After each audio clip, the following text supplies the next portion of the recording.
Thame, the town, takes its name from the river rather than the other way around. There's no motorway running through it. Now it has no railway, but it's no backwater, and never was.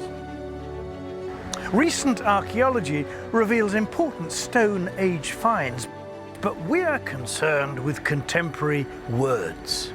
And in 1530, Thame was at the heart of the nation's drama, captured in angry verse by brother William Forrest, a monk at Thame Abbey. Henry VIII was processing through the streets of Thame with his new love, Anne Boleyn, and behind them, Queen Catherine of Aragon.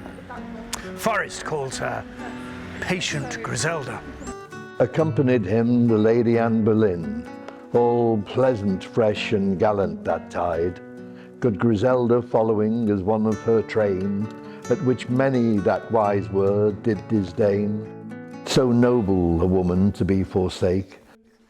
For thorough Thame, that gentle market town, the king then issued up to Londonward, where diverse and many their heads hung down, to see the case with Griselda, how it fared, and thus did say, muttering as they stood still, Christ save good Griselda to his blessed will. Treasonable stuff. Nowadays, perhaps, people underestimate the extreme and enduring civil strife that followed Henry's break with Roman Catholicism. No wonder people sought other inspiration. Hey! Hark, hark! The dogs do bark, the beggars are coming to town. Some in rags and some in jags, but one in a velvet gown. Thank you, madam. The year is now 1587. The month June, the day the 13th. Unlucky for some. Of course, actors in those days were classified as rogues and vagabonds. No comment, unless they were under the protection of a noble. This is William Knell. He's under the protection of the Queen. As the leading member of the Queen's Men, I am to perform as Henry V in The Victories of Henry V. It is my best role. William Knell wasn't an easy man to work with. Some actors didn't like him. John Towne was another actor in the company. William Knell hated him. Let the coroner, yes, the coroner, take up the story. John Towne, late of Shoreditch, yeoman, was in a close called White Hound in Thame, Oxfordshire, when William Knell came and had in his right hand a sword and jumped upon John Towne, intending to kill him. Towne, in fear and despairing of his life and of the mutilation of his limbs by the aforesaid Knell, drew back to a certain mound of earth, which he could neither cross nor ascend without peril of his life. William Knell, continuing his attack as before, so maliciously and furiously, and Towne on the hillock, to save his life, drew his sword of iron, price 5 shillings, and held it in his right hand, and thrust it into the neck of William Knell, and made a mortal wound 3 inches deep and 1 inch wide. John Towne was given the Queen's royal pardon. So when the Queen's men stopped at Stratford-upon-Avon their next date, they were a man short. There are some who say the young William Shakespeare stepped into the breach. Whatever, he must have known about the incident at Thame, because William Knell's young widow of 15 went on to marry John Hemmings, one of those who co-produced the first folio of Shakespeare's plays in 1623.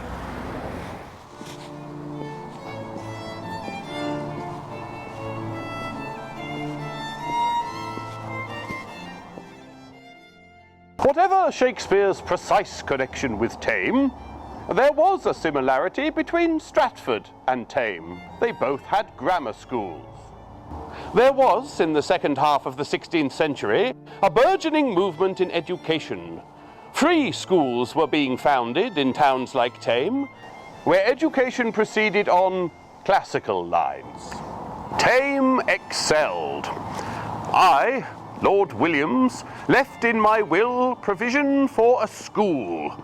My wealth put Thame on the map. I wanted the best, and I got it. Thame entered a golden age, with a purple patch of boys moving on from the school to university and further achievements. One of them was the intriguingly named Shackley Marmion. He was a great hit at the court of Charles I, and his plays were even compared to Ben Jonson's. This is from his Cupid and Psyche. She was the author that did first invent all kinds of sports, conceits and merriment. And since to all men's humour does incline, whether that be sensual or divine, is of a modest and loose behaviour, that of a settled and a wanton favour, most dangerous when she appears, most kind, for then she'll part and leave a sting behind.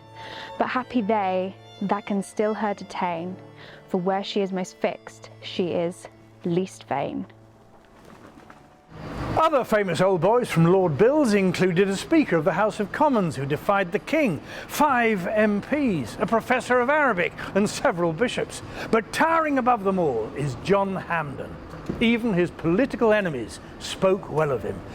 The Earl of Clarendon, a convinced royalist, said of him, "He had a natural cheerfulness and vivacity, and above all a flowing courtesy to all men. His carriage was with that rare temper and modesty that they who watched him narrowly to find some advantage against his person were compelled to give him a just testimony."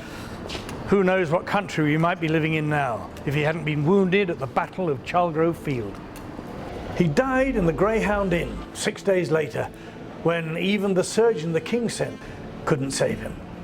England degenerated into full-scale civil war.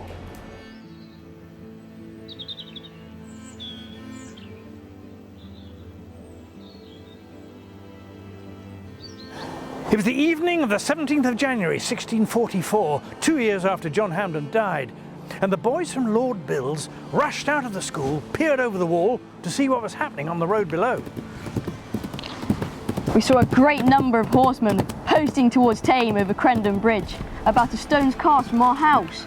At the head of them was Colonel Blagg with a bloody face. The number was 50 or more. Colonel Blagg was hurrying back to the Royalist garrison at Wallingford after the skirmish in Long Crendon. He and his fellow Royalists rode close by the house. They did not ride in order, but each made a shift to be foremost all, and one horse, riding upon a shelving ground, slipped and threw the rider, Colonel Crafford, who was well horsed and at a pretty distance from his men in pursuit, held a pistol to him. But the trooper, crying quarter, the rebels came up, rifled him, and took him and his horse away with them. He was lucky. In a later incident, parliamentarians caught a royalist who'd once been one of them. They resolved to hang him at the sign of the King's Head, where the Nag's Head is now. Mercurius Rusticus reports.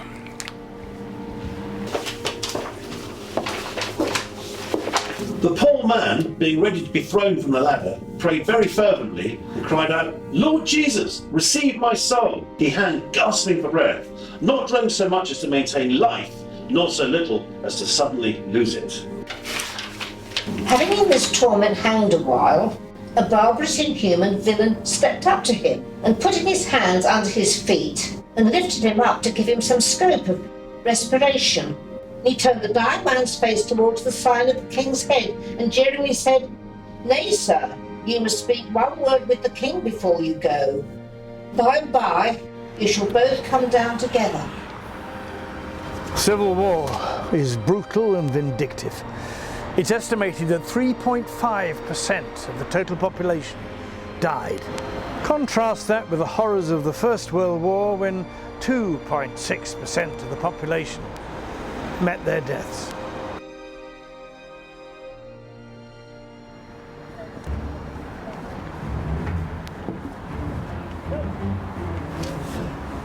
James Figg, he was born in Thame at the end of the 17th century. Spotted by an aristocrat, he was taken up to London and opened his school of armed and unarmed combat in Tottenham Court Road. He became champion boxer of England. Or should that be fighter? The mighty combatant, the first in fame, the lasting glory of his native Thame. Rash and unthinking men at length be wise, consult your safety and resign the prize, nor tempt superior force, but timely fly the vigour of his arm, the quickness of his eye. Figg fought 270 fights, losing only one bout, and even then he got his revenge. The Spectator reported the rematch. So, Jove told the gods he had made a decree that Figg should hit Sutton a stroke on the knee. Though Sutton, disabled as soon as he hit him, would still have fought on, but Jove wouldn't permit him.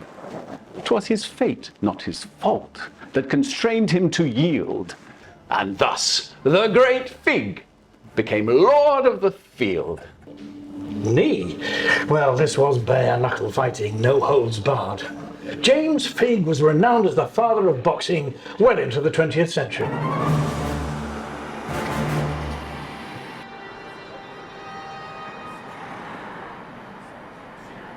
Now, in the 1800s, Britain was at war with France, and Napoleon took the unconventional step of refusing to pay ransom for his captured troops. So it was that the market towns of England were stuffed full of French prisoners.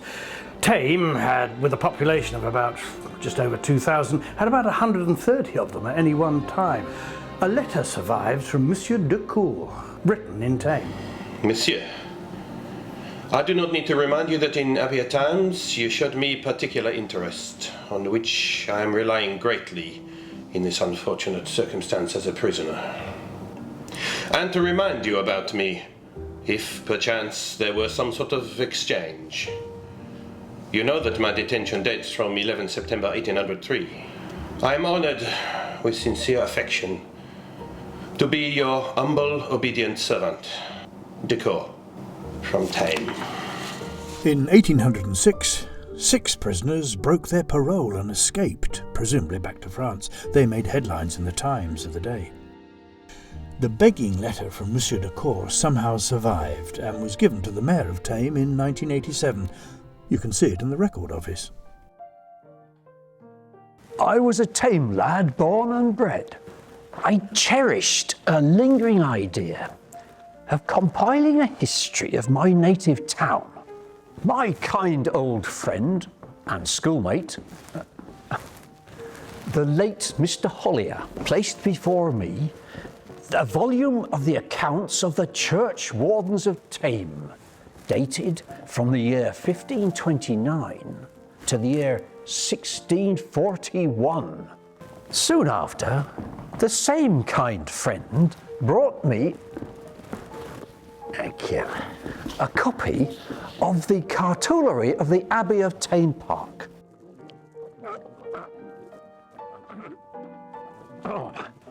I thus submit the following compilation to those who've done me the honour to support me, and remain ever their faithful friend and servant. His book, The History of Thame and its Hamlets, is still in print and worth a read.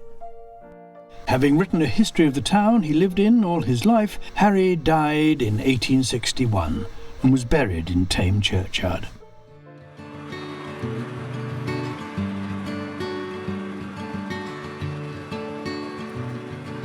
This from my book, based on my wood carvings, The Farmer's Year. Chaos this morning is upon all the little farms for miles around, for it is the day of the annual Fat Stock Show. Farmers are abroad in the starlight. The women are up and about in the dark, drawing in the laces of creaking stays, buttoning tight gowns and soaping shiny faces. From all the distant farms there rises a chorus of noise into the sky. Cows moo, sheep bleat, cocks, hens and geese indulge in rowdy fluster as they are caught and put into crates. All the roads and the little lanes converging to the market town echoed to the cloppeting of animals' feet, and the fringed branches of elm trees drip heavily upon the hats of the farmers and their square-bosomed wives as they sit tight and upright in trotting pony traps. Now the little town prepares to receive this inpouring. Since dawn it too has been busy. The stalls have arrived, and under shelter of canvas awning hang rows of stockings and men's neckties, winter undergarments and children's toys. The landlord of the Rising Sun stands in the shelter of his doorway. Already groups of farmers splash the way across the puddled cobbles to the inn, and soon the beer will flow, a pandemonium of noise. And the farmers' wives? They meet for their dinner in a tea shop, gossiping and joking as loudly as their husbands. Out into the quietness and darkness they vanish, radiating from the centre of the market town to the four corners of the neighbouring country. Soon the sounds are gathered into the shelter of isolated remote farmhouses, and the roads have peace.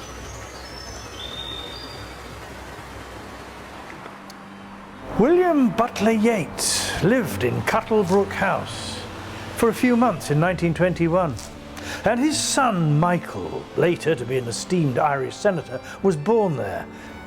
Later in Dublin, Yeats would recount how if he rubbed his hands together, he could produce the smell of roses.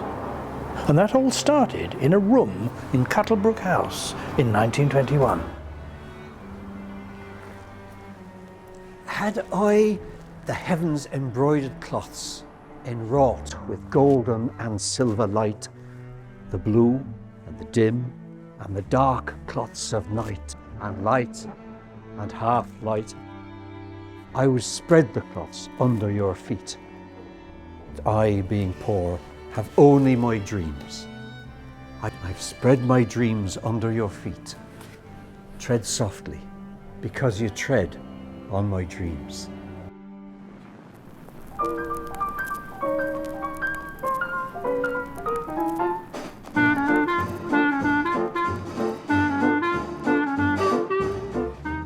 Every town has its characters, and Thame had its own acerbic innkeeper who kept a diary.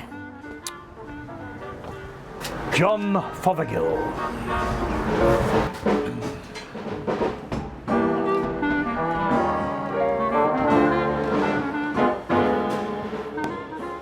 Last Sunday we had 39 folks to tea, and I noticed that they were almost all ill-shaped, ugly or ill-dressed.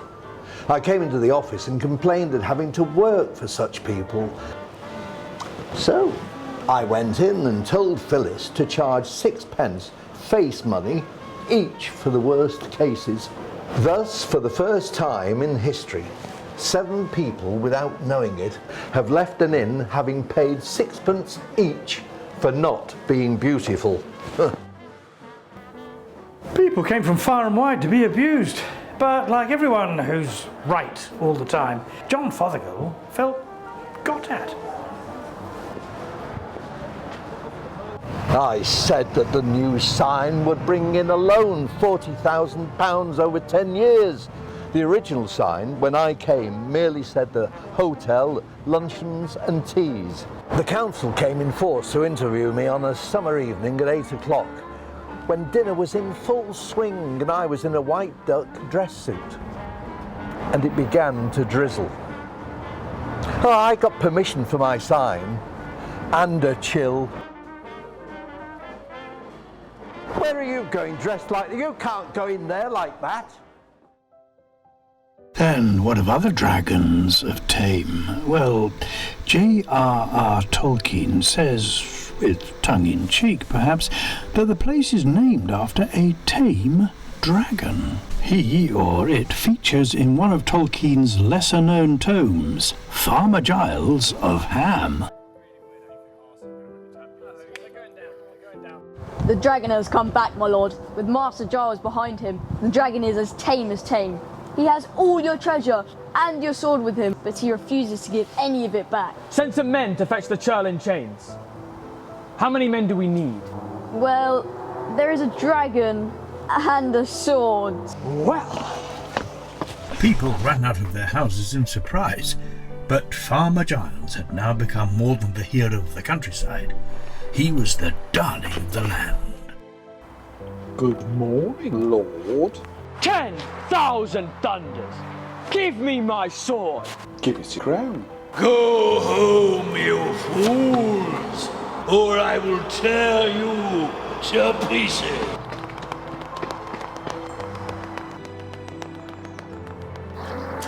Never a penny of all the treasure did the king get, nor any word of apology from me. And so arose the first of the titles of Farmer Giles, Lord of the Tame Worm, or shortly, Lord of Thame. Of course, Tolkien was to be far more famous for a very different story, but it's good to know that he got his early inspiration from Thame. Many things changed after the Second World War. The age of mechanization was ushered in, and much was lost. Harold John Massingham's book, The Wisdom of the Fields, was published in 1945.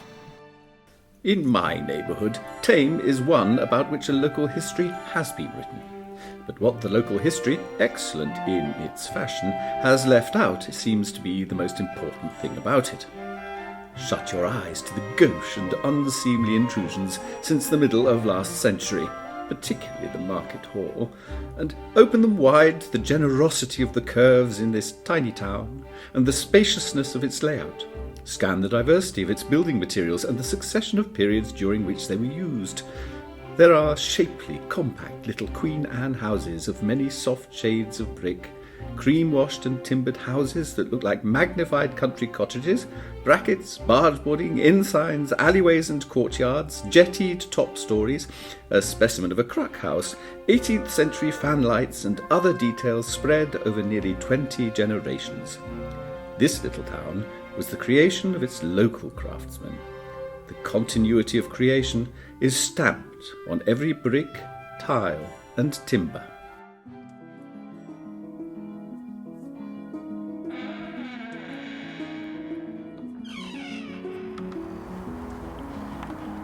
Even today, Thame has its fair share of actors, writers, journalists, musicians. We're just passing through. Who knows who'll be here tomorrow?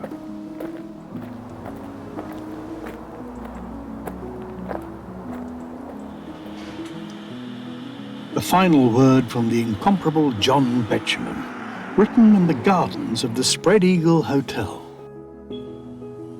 Country noises do not shake the surface of the silent lake.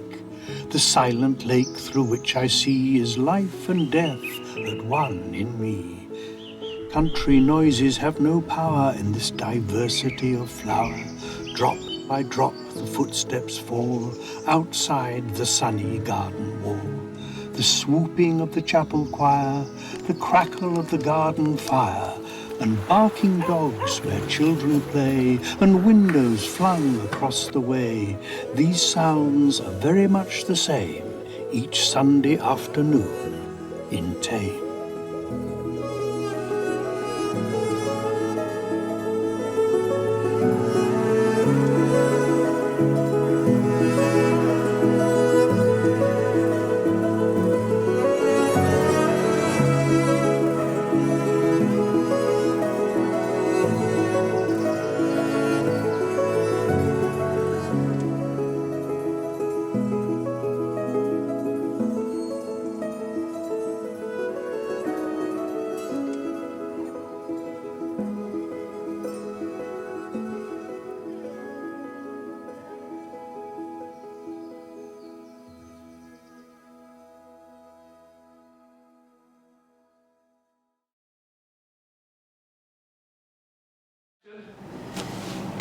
It is I, Decor.